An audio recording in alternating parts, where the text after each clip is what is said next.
Hello and welcome to another gameplay review on the Virkayu gameplay channel, and if that was a guttural hello, it's because this is the second one we're doing, but in this one, we have Q-Ray Summer, one of the best solo queue junglers every season on EU West, as Pantheon spams some entertainment for you. Yes, not running Conqueror, not running Dark Harvest, still running El Predator, because we can still be very fast, and obviously with the buffed Lillia that just came through, increasing the duration of that ultimate timer in high elo, in pro play, you're going to see definitely an increase in win rate in terms of that, because half a second is a lot for people piling on in an organized sense, or people who understand the game. Now, in low elo, it will help you because it gives them more time to catch up, because most likely you're engaging too far ahead of them, but I'm getting ahead of myself. Needless to say, it's a buff, it's not big, but it's noticeable, and it should impact your team fighting to a great extent. Predator will help you get fed, and obviously, the nice thing about Lillia, movement speed passive, ability to start raptors, runes in your screen up for the full page, we are against an Udyr, and so being able to full clear and match an Udyr in terms of, speed, as well as, speed and clearing and speed and literal speed and movement speed, is very, very useful. So great farming jungle video after the Nocturne travesty that we had in terms of snowballing versus Yi. It is what it is. To navigate all kinds of scenarios in terms of being behind, being ahead, playing as a tank, playing as a mage, playing as a Lillia, whatever class she actually ends up being. The bootcamp signups are still in the description. Please have a look at that if you're interested in Turbo Giga jungle knowledge. That starts at the end of February. And now you are wondering, hold up, Virkayu, what's happening here? Why is she doing Raptors into Krugs? And I'm so glad she's doing this, because this is a clear that I first noticed a Gurren doing March, February 2020. Because they buffed the camps from a 2-minute 30 spawn timer to a 2 minutes flat spawn timer. And guess what? Sequencing was all the rage. That's when sequencing really became this like OCD thing that we need to drive home all the time, right? So now what happens? It allows you, technically, to do Raptors, Krugs, red, all right, into your blue side, and it means now that you can actually afford yourself the ability to go blue immediately into Grump, into Wolves. Your Raptors will be up again, and then you can do your Krugs, and back in the day, that could be like super close to 6, right? Because the respawn timers are absolutely huge.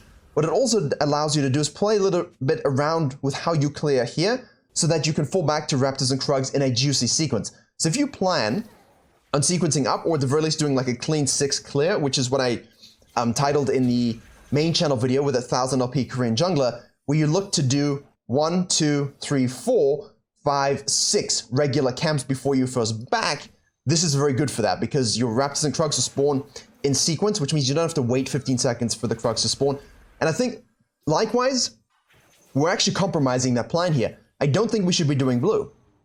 We do want to stitch together the blue and the Grump, but doing the Grump on a normal jungler, obviously a normal jungler, where you say maybe can't do this, is absolutely huge, because you want the Wolves and the Grump to spawn together as close as possible when you're sequencing. Now, it depends on how you plan on spending your time. Here we have Katarina moving down from the mid lane as I'm talking about clears, going for a yeet dive. This is absolutely hilariously stupid. No idea. I don't even know. We can actually let's just rewind that, because I'm having a fat chat about sequencing. If you know the Lillia didn't get leashed, which you should at this stage, and you have any sort of visual confirmation, which you should if you have mid lane prior, that she's doing a sequence down, and the Udyr is also doing a sequence down, and she's not going to be done by 3:15, which usually you're not, you know Lillia is going to be right here. So Katarina forces the flash, goes for the dive on the Karma Shield, flash, nicely done, gets burned, gets yeeted by the Shimpo, and she should die, of course. And Udyr is now showing, so we give a free kill to the Lillia. Udyr, Eden Fox, is way too deep, but he is a fast gamer. Let's see if we can get out here. Unfortunately, they're actually not thinking about getting out. They're thinking about turning it and making a mega fight, which of course you do because you're Udyr, stat check, behemoth, and then Lillia says, I stat check you back, sir. And now we can perma chase if we can, avoid the traps, no mana on the Lux. She does a flash available, so does Caitlyn, but she's, she's dead before she even can use it. Fiesta, much better. Now, if you're gonna make these plays as the blue team, and you know the enemy jungle sequence down, be prepared for it to go really, really badly. That's why I don't necessarily always like those plays in terms of just blind doing them. Needless to say though, Lillia, good sequence, ready to capitalize, and does so. Uses the movement speed, uses the true damage sweet spot, and obviously twirly-whirly helicopter mode. We get a crab. We know Udyr's gonna go to the top side, we see him, that's absolutely fine, but we get it because thank you, Lord Spearshot, for that assistance. It's not actually Spearshot, but, Now, again, see this? See this? Exactly what I'm talking about. Raptors, Krugs, red, blue side, make plays, full back, take.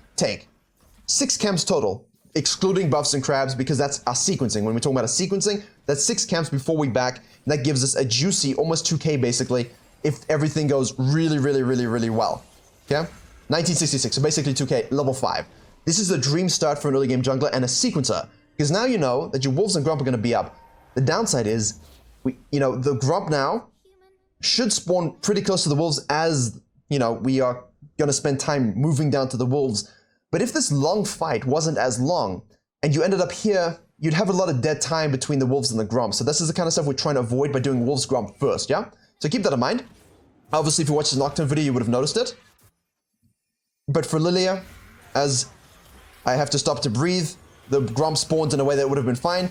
Unfortunately, the support is roaming where the support shouldn't be roaming, and Lux and Udyr chase down the Karma, who at this point is probably giving you a headache, as well she should. But as I said with Udyr,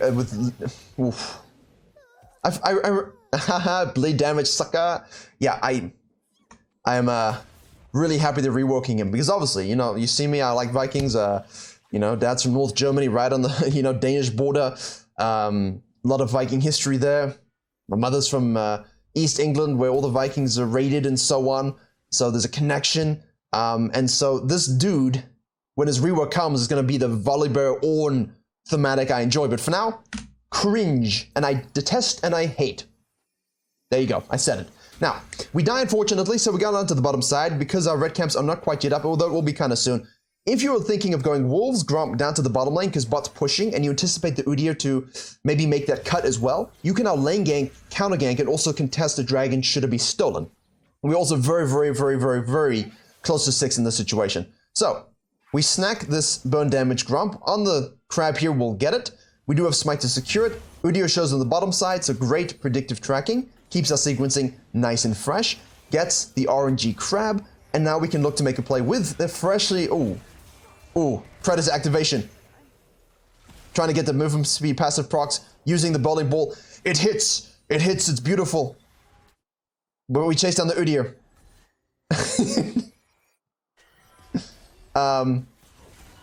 Okay. Hold on. There we go. Ornn is actually TP to the tower. It's a nice little move there to stay. We're actually gonna die. Oh, I thought for a second we're gonna live. Sorry, I'm struggling to follow what's actually happening here. Because I see obviously the Pantheon died. Hey, TP to towers is still a thing, ladies and gentlemen, so do keep awareness activated for that. Sometimes it's best just to pull the trigger here instead of trying to be too cute with it, but either way, great play. It's exactly what we want to do. Ideally, we don't die. Well done, Ornn. Good job, brother, in arms. Go back to base, well, against our will. And now we have finished the jungling boots of jungling, with a lost chapter. So again, sequencing, make a play. Ideally, we live. Maybe you can invade this afterwards. Maybe you can collapse on this. Don't really need to force a dragon, and then you can float into your red side or float into their jungle, depending on what they do. That's the ideal play. Unfortunately, League of Legends is very rarely about what ideally happens. Now again, we want to keep the sequencing going. So in this situation, it's okay to do Krug's red Raptors because it's very, very fast. But if you see mid lane pushing, doesn't really matter if they see you.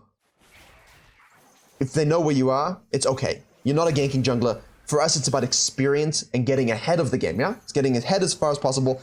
So now, again, we have Krug's Raptors. We held the mid lane. That's nice. Seraphine TPs to show up. Nowhere near the juicy prestige teleport, but we'll get there eventually. I still hate... I don't know. I'm weird. I'm really bad at core laning top lane, but I don't like Grasp. I just love Aftershock because I can make such great trades around my cooldowns. I'm not really interested in anything else, you know? And obviously in team fights, it's better, so... That's just the way I like to play it. It's not ideal, but... Movement speed, smite, bowling ball. Yeah, like, that's just a free, cheeky damage here now. Udyr shows up. Seraphine has followed. Bot lane's currently in a 2v2. It's warded. So, you're looking for the gank, but you're maybe not necessarily looking for the kill. And I think in those situations, to help your top lane, it's absolutely fine. Here, we're kind of concerned now. Where might the deer be? So you have to be cautious about face-checking rivers, bushes, and so on, because it's Katarina plus an Udyr. If you don't happen to see something happening on the map, because of the fact that you're focusing on something else, then yes, just be cautious, you see? They kind of knew, like, she's there, we gotta be careful. Okay, we do have ult. She's just gonna flash it, which is nice. Into the Seraphine ult, and the burn damage will be enough. Well played. Very well played. We enjoy. Now, we're going to turn that kill into an objective because we have Virkayu and we have nothing on the top side, and we know that the Udyr most likely sniping that, which he is. Do be aware, though, that in some elos, when they're not focusing on the objective, they will just run at your Seraphine and kill her, so helping her push first and then moving to the dragon is a good idea. Okay, so just keep that in mind. Lux attempts, to steal it, and that's really one of the interesting things for you to say, to think about when you watch these videos. Yes, a challenger player can afford to see on the ward or the knowledge Udyr on the Herald, because I am going to the dragon, so my mid laner is okay. But in low elo, they're not thinking like that. Your lane is staying out low, needing to push the wave. The jungler's just going to run in and kill her and sacrifice the objective. But then, as a byproduct, they have numbers for dragon collapse, and it's not the right play, but it can happen. So keep those things in mind, yeah? Keep those things in mind. Obviously, beautiful kill into a dragon means it's time once more for a full sequence. Gromp, wolves, raptors, Alkrugs, if of course the map determines it. If you see something to rotate, please do so. But this is the part of the quick sequencing, making sure we're getting that 7-8 CS PM, as well as, see, here we do technically want to do the bottoms, but most importantly, it's about finishing off the camp. And now we can go to the top side. Obviously, watch the Brittle proc there. Watch the Brittle proc. Keep using your range. Keep using your range against Ornn. Yep, this is it. You see, people always complain about Ornn, and as an Ornn main, you see how you keep the range? Just watch, watch the W. Stay away from the pillar. It's diseased. That's how you play against Ornn. Not that difficult when you're a Lillia or something with movement speed. Move out of the way, don't get Brittle procced. You see the pillar, don't stand next to the dildo, because otherwise you will get it shoved. And you don't want that. Now, he obviously goes down to the bottom side here. We're going to use this Herald, but for some reason, he's dying. Good job by Pantheon to recognize that Lillia is killing the Ornn. Obviously, when you see your top laner roam like this and you see him moving down, it's okay to hold top wave and push it. So that's very good jungling. Obviously, we're not looking to stay for too many plates because we do want to rotate to this in the event that things went really badly for us, but they have not gone badly for us at all, have they? We are actually only 2,000 gold ahead. There is a bit of a comeback thing in the gold graph, so we'll have to see when that happens and what happens. But so far, nice. I like Pantheon. Never really put in the time to learn it myself, but I'm upset that they basically took his legs and just obliterated the kneecaps for it. It was a fun thing to have in the jungle. OP, but it was fun. Hopefully you agree. You can let me know in the comment section below. Converse with me, damn it. Not enough comments on the videos. I see you watching because the views go up, but tell me things. I like to read them. Some of them. Some of you are just weird, but most of you I like to read them. Udyr now shows up on the bottom side after inting previously, and we're up 2 levels because of our beautiful sequencing. I don't think the Predators really offered too much, though. I will say this. I don't think it's necessarily... I think the champion's strong enough in a vacuum that we don't need to worry about our keystone as much as, say, other champions.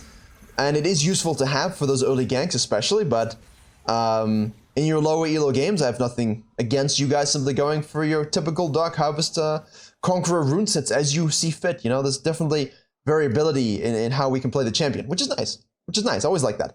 Holding the bot lane, supporting it, shadowing, that's all Gucci. We see Ornn on the top side here using his ult onto the Pantheon. Nothing comes of it, so once more, onto the bridge, we sequence.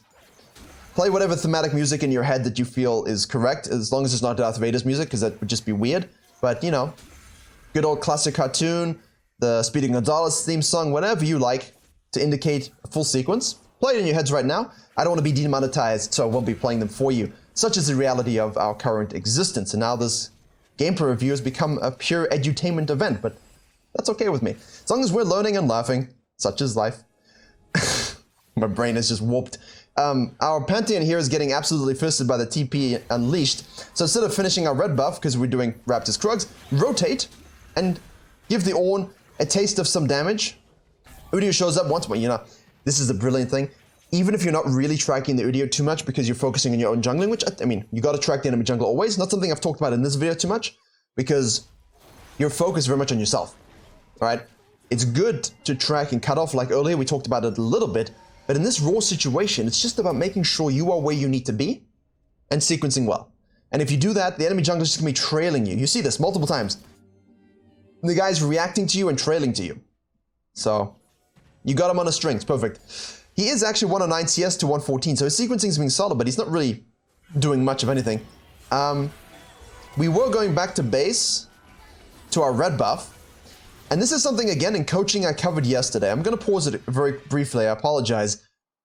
I was covering a coaching session last night, and we had a Rexa where we got to kill top lane. We didn't have to back in that situation, and we saw a one-shot laner, just like I told you earlier. He killed the one-shot laner. The whole enemy team was pushing this. 3 died, right? So 3 are dead in base. There's 2 in the jungle here. He chose to go and try and fight them in the jungle. Like, right now, do you think you should rotate to this as Lillia? Of course. But what is this game? The point is to hit what? Towers, and then eventually hit the Nexus. So pushing the wave, and if you're a tower hitter, taking this while they make these plays here, can be a huge way to force rotations. You see this? You force a rotation, you force a split, which gives your team the numbers advantage to make a play. Hit the tower. If you can't rotate to a situation that's doomed, push the wave, take the towers, create vision, create an area so that you can do dragons. All right? It's all about objectives and tower hitting. Look at your tower damage stats at the end of every game. If you're at like 0, I understand in games where you're behind, it can feel that way, but I guarantee you there's a window where you could hit a tower just a little bit, right? And who knows what that opens up. So keep that in mind. This was a big takeaway from the coaching session, and I think here's a great example of, hey, everyone's bottom lane, let me push it, force a rotation, and now we can make a play off of that. Keep that in mind. And then, you guessed it, back to sequencing. Once more, unto your, I'd say unto too much, but play your favorite sequencing tune. We are now cutting the map because we see this dude is being destroyed bottom lane, and we have such a big lead, we can go Smurf mode. This is the fun part of the game. All of the legwork you've done for the first 15 minutes is get to the point where you can have fun, because you are so damn far ahead that they can do nothing. Now, I do think, obviously, the Andrews in this case is a must-buy. We're kind of just patiently waiting through all the hate and debating. So that we can see if we can maybe collapse on the Caitlyn. Stick close to the wall for vision to be denied as long as possible. Activate your Predator. We just need to get one thing for our ult, but obviously don't waste your ult in that situation because it's a dead ADC. And now, again, look. Yin top lane. Technically, you want to push the wave a little bit, but you know they're rotating, so we don't fully commit. We kind of drag and see, drag and see. If Katarina and everyone shows top lane, we push. Otherwise, we fall back. Lux shows up now, Katarina shows up. We still have our ultimate available. We catch the wave again. Very good slide pressure, even from a mage, or whatever the hell she is. We get rooted because Lux. That's the only thing. And now, it's just like, it's when you go to camp as a kid and you have those, what do you call them? I forgot. You know what I mean, right? The strings between 2 trees and you kind of just, you go down them and you just look at the kids like this. That reminds me of that. I can't remember for the life of me what it's called. We will need some HP, so let's see, some resistances. So let's see exactly what the build ends up being. We now have the Ornn mega destroying the Pantheon because he spent so much time out of lane, which is obviously what's going to happen. Karma, again, now forced to heal.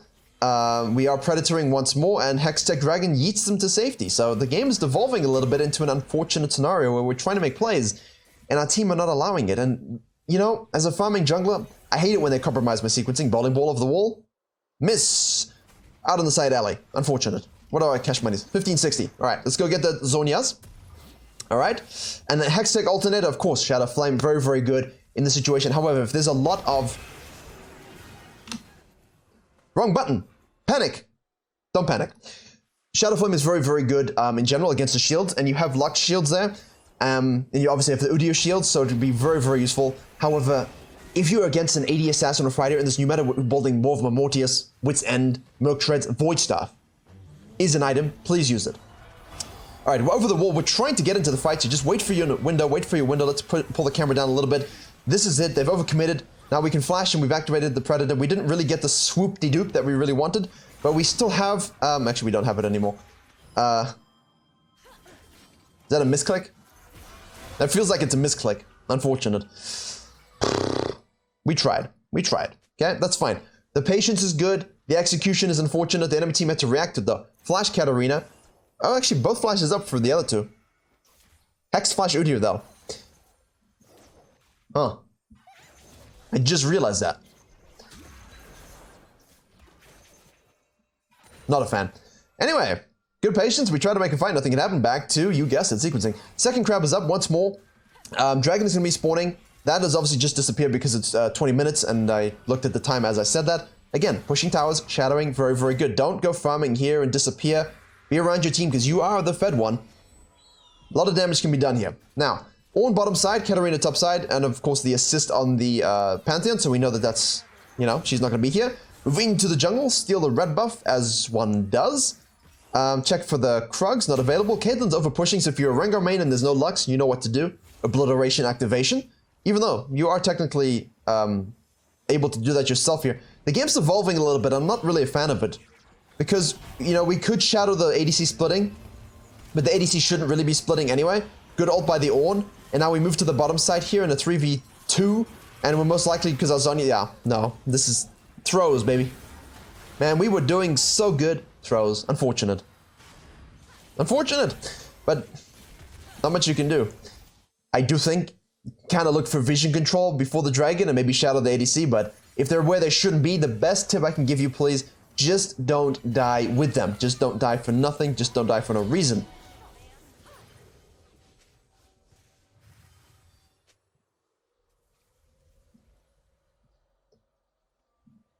You mind? This is gonna be a long 9 minutes. Pay attention. It's gonna be a long 9 minutes. Okay. Don't have enough to buy anything else because we weren't out that long. Virkayu is now stealing our Raptors. So let's sprint this up just a little bit. Once more, backing and dead, which means you cannot go onto the map by yourself. So this is a great time to farm in the mid game, in the late game, when your team is not able to make a play. Just do a cheeky little sequence. Obviously, you can use the Hextech Gates as well. Just remember, too many people are not using it. Lux ult's nothing. It's fine. It'll be up in 1 second. Okay, that's an overcommitment by Woozle, 2G, from the chat. Guarantee you he is around. Nothing? All right. Back to farming. Yeah, I'm trying my best to keep this as entertaining as possible, but these back and forth nonsense plays, I really don't like it because it's just everyone kind of waiting for something to happen. And who's going to tilt first, who's going to get impatient first, I guess is always the question. But the main thing is, and I think the biggest lesson for a lot of you is keep your CSing up in this phase. Too many people are kind of chilling and circulating bushes without farming, and from that you end up just losing your lead. So make sure you're pushing waves and catching those camps when it's time, yeah? Like here, push the wave. Next play is obviously Baron. We have 2 dragons that have 1. Udyr is on the bottom side. So we could look to make a play, bait it in from their perspective. Sorry, there you go. From their perspective, you're trying to bait it in. We throw out the bowling ball. It misses. We do have ultimates from the Jhin. I put it into 0.5 speed to see if we can slow this up. We have split their team from the engage. We're walking over a trap. Pantheon goes in for the mega stun. Seraphine's trying. We're following up. We hit the ult. And now we have the Lillia activation. Okay, so he went too deep and now he dies. Bleed damage will get him. That's perfect. Still have ult available. Holding that ult. Very important. Try and avoid the trap if you can, although it's kind of difficult. Hey, from that Udyr is dead, we can definitely force a Baron. Anyway.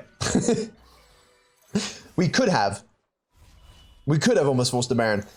It's just a vision control game now, isn't it? Okay, look, pull the trigger here. You have ultimate, you have a bowling ball. If we can hit it, we can get kills. Because the Lux is now topside warning and Katarina's away, you definitely want to pull the trigger if someone's out of position. So 100%, I do like the play. Use your Zhonyas appropriately. We still have the ultimate as necessary, okay? Burn damage, is it enough? No, I don't think so. We have another bowling ball we can use. Ooh, these fights are close, man. Pantheon goes yeeting in once more. Okay, we have the Gale Force. And we're able to get the kill. Okay. So, the key thing for me, the key takeaway from this is, okay, now we're using it. We're gonna get the stuns. We wanna get the bonus pocket damage if people don't burn it. Udyr is once more dead. Keep your distance, keep your distance, keep your distance. Ornn's E will be up again shortly, but it won't necessarily matter. There you go. It doesn't matter when he does it against a wall. Good patience, good ultimate, good Zhonyas, and once more staying out a little bit too long, not watching the Katarina's death timer, which I wasn't either because I'm trying to say 18 things at once. Okay, so the most important thing for you guys in this situation, this is something I talk about a lot in coaching. You've done good work. You have a diploma, your parents threw a birthday party for you, or a surprise party for you to celebrate the good work you've done. Your teammates are happy with your performance. You actually feel proud of yourself because you've done such a good job carrying this game as a jungler. You know, that kind of stuff. And then you get to this Baron and everyone's dancing around, fiddling with things, and you're being patient and taking camps and enjoying the journey towards the LP that you've earned yourself. And Lux goes to clear wards in the Baron pit, and they have 2 people over here. Too many times, people are wrongly waiting. You see that split, you engage, and you saw their whole red team said yes. split, split, split, engage, let's go, make the pick. And they did that. Problem was the fight kept going so long because there's an inherent lack of damage on their team. And Lillia is a huge source of that. And they need the Jhin to really step up with a lot of damage here, okay? In order for them to actually win the game. Because that fight, that split, that should have equaled a free Baron. It didn't, but the intention is good. Now, clear your camps as you move towards the dragon, but don't do your Krugs, please. Too many times people on Krugs as well. They're all grouped up together. We do have our ultimate. We're activating it. Alright? Don't think we really get too much from it. Lux again. We have Seraphine. We have Sustain. We have Shields. We have Karma. Kite back and forth. Nicely done. Katarina gets a kill anyway. Keep your distance. Keep your distance. Big Mantheons on the side, on the back side. Katarina's leaping around. He's actually causing some disruption here, which is very good. Can we capitalize on that? We are, because he's just able to absolutely destroy and melt the Udyr. So backline Pantheon making good plays. But the rest of the team, good zoning, good kiting. Yeah, good team fighting. It's close. It's very, very close. Actually, you could slow these down and break them down for 10 minutes, but that was nice. Very, very nice.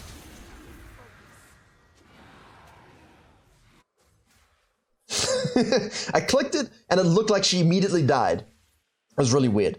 In this situation, dead jungler, dead support, yes, yes, let's go. Please speed it up, my brain is melting from this. Let's go and secure that, thank you so much.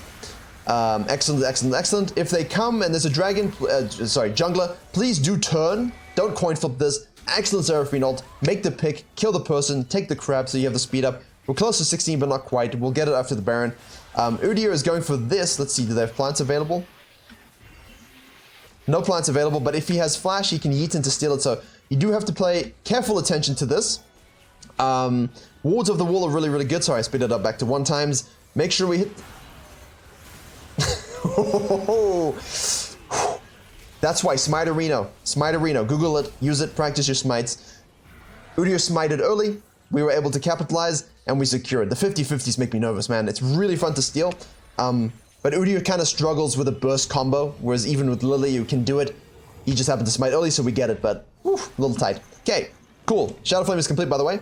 Total damage dealt 463. What's next? Sell the control ward, of course. Lighting Jewel, definitely. So I clicked on the tower. Against a very, very, very magic-heavy team comp, the Void stacking with the Shadow Flame is good. I'm not sure if there's a break-even point in this one where it's perhaps not as good, but I think logically, if you're just gonna go for the win in this situation, going raw AP like a needlessly large rod and an adaptive, and a pot is really valuable if you have the cash monies. If you don't, obviously, the Blighting Jewel will definitely do a lot of work in that stead. Very nice flash engage there to make sure we get the kill. We're gonna die for it, going ham, but we get 2 kills. The damage is obscene, but that's fine. That's fine. What's our damage here? 3475. I have no issue flashing in and just taking out 2 targets like that. Especially if we have Baron, and I know my team can actually clean up the numbers advantage game because it's an Udyr and he's just going to get kited and zoned and CC'd. Thank goodness. So, they push, they push, they push. They push, they push, they push. They get an inhibitor again, once more. Can we end before the Katarina and Caitlyn respawn? Lux ulting from the side. Good positioning, actually. No. Leave. Leave. Run away. Run away. Monty Python, Holy Grail, run away. Say it in your mind if you don't get the reference. Monty Python and the Holy Grail. Go watch it. Go watch it. And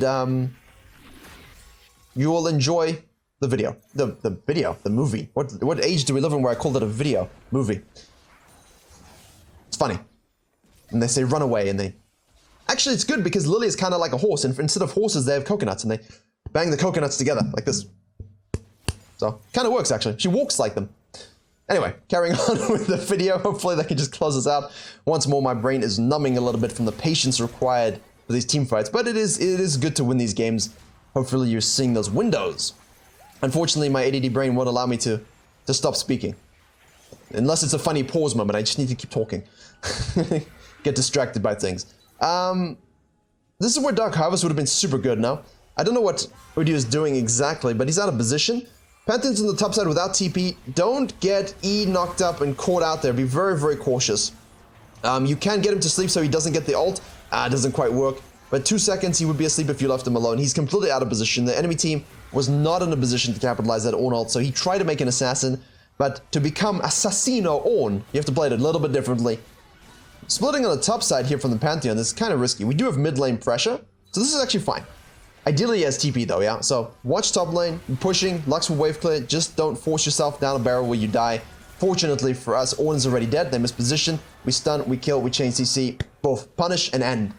There it is, ladies and gentlemen. If they don't put themselves in that situation, just wait for mid to force a rotation and then you can keep pushing. But in this case, Lillia, baby. Burn damage, speed, slows, heals, Ravenous Hunter, Zhonya's, 2-second ultimate.